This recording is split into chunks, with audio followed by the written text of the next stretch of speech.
Hello friends, आज मैं आपके साथ शेयर करने वाली हूँ अफगानी सलवार आसान तरीके में। ये आजकल बहुत ही ट्रेंड में है और स्टाइलिश लुक भी देता है।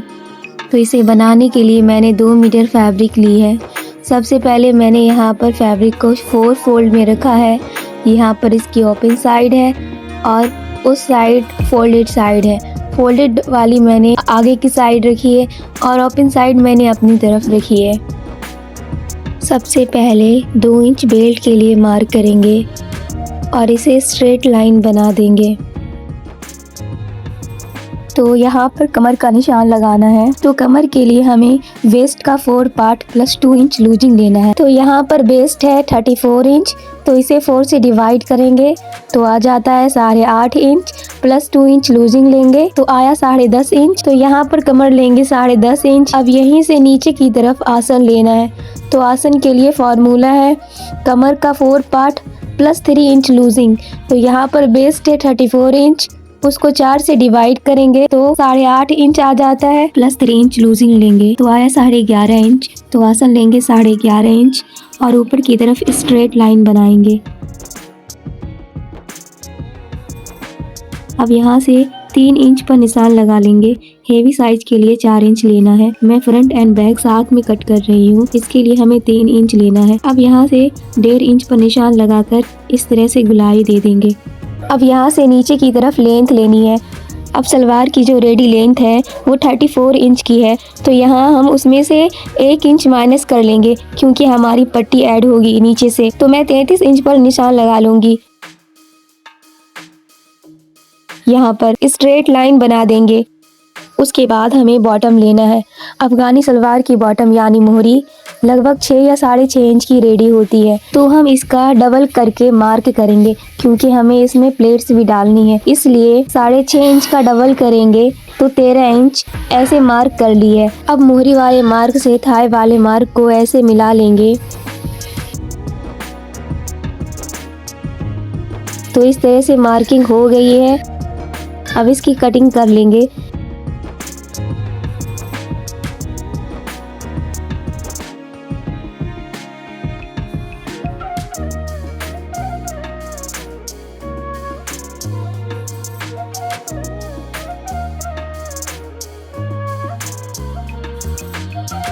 तो इस तरह से इसकी कटिंग कर लेंगे।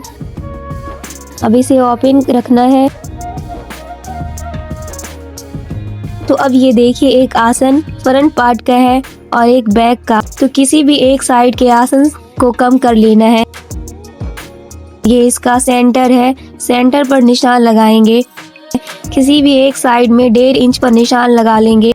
अब यहाँ से इसे तिरछा मार्क कर लेंगे इस तरह से, फिर इसे कट कर लेंगे।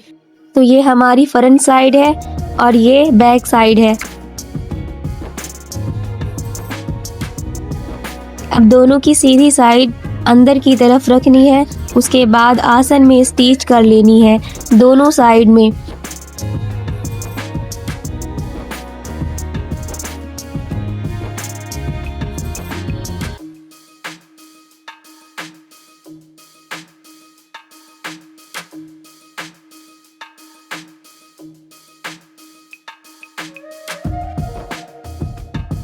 तो मैं दोनों साइड आसन में स्टिच कर ली हूँ। फिर इसके बाद बॉटम रेडी करना है। तो यहाँ पर मैं प्लेट्स डालूंगी।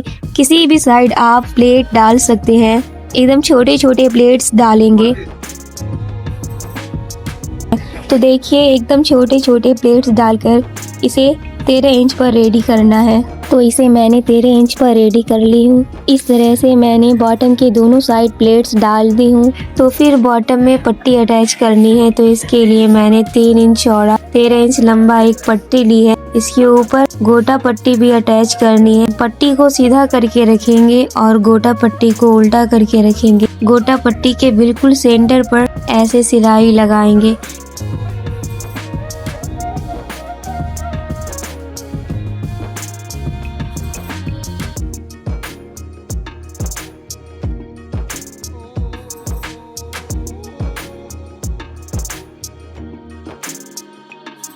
देखिए फ्रेंड्स, मैंने इस तरह से गोटा पट्टी को स्टिच कर ली है।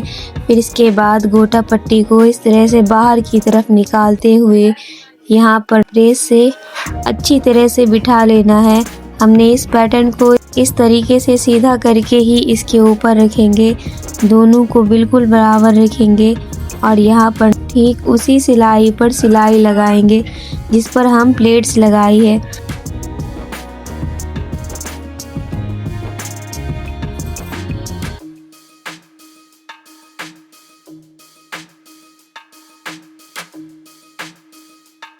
तो ये वाली सिलाई हमने इस तरह लगानी है।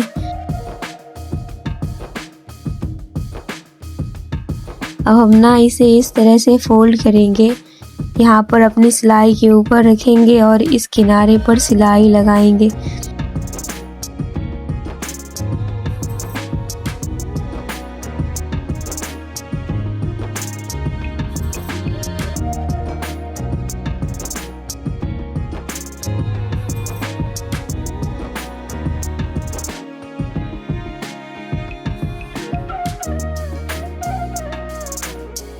तो देखिए फ्रेंड्स, ऐसे मैंने दोनों तरफ पट्टी इस तरीके से तैयार कर ली है गोटा पट्टी के साथ, और देखिए कितनी खूबसूरत लग रहे हैं। तो फिर मैं ना फिटिंग की सिलाई लगा लेती हूँ। तो मैं ना इस तरीके से 6 इंच पर मोहरी पर मार्क करते हुए पूरे में सिलाई लगा लेनी है।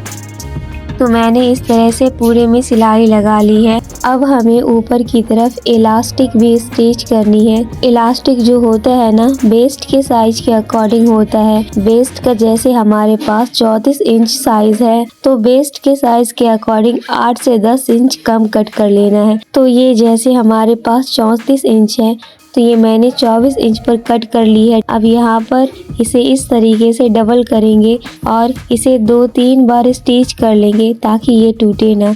तो ऐसे मैंने इलास्टिक को स्टिच कर ली है। अब हमें अपने सलवार के अंदर रख कर स्टिच करेंगे।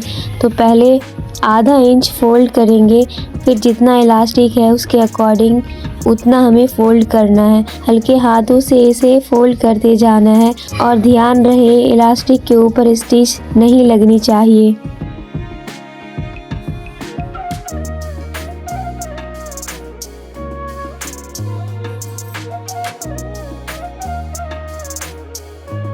तो फिर इलास्टिक के ऊपर सिलाई लगानी है। तो इलास्टिक को हल्के हाथों से खींचते हुए पूरे इलास्टिक के ऊपर सिलाई लगा लेनी है।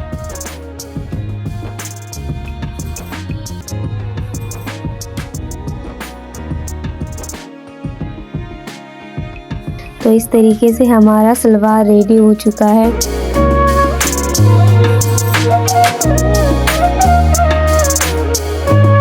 अगर इस तरह की वीडियो पसंद आए तो लाइक, शेयर एंड सब्सक्राइब करें।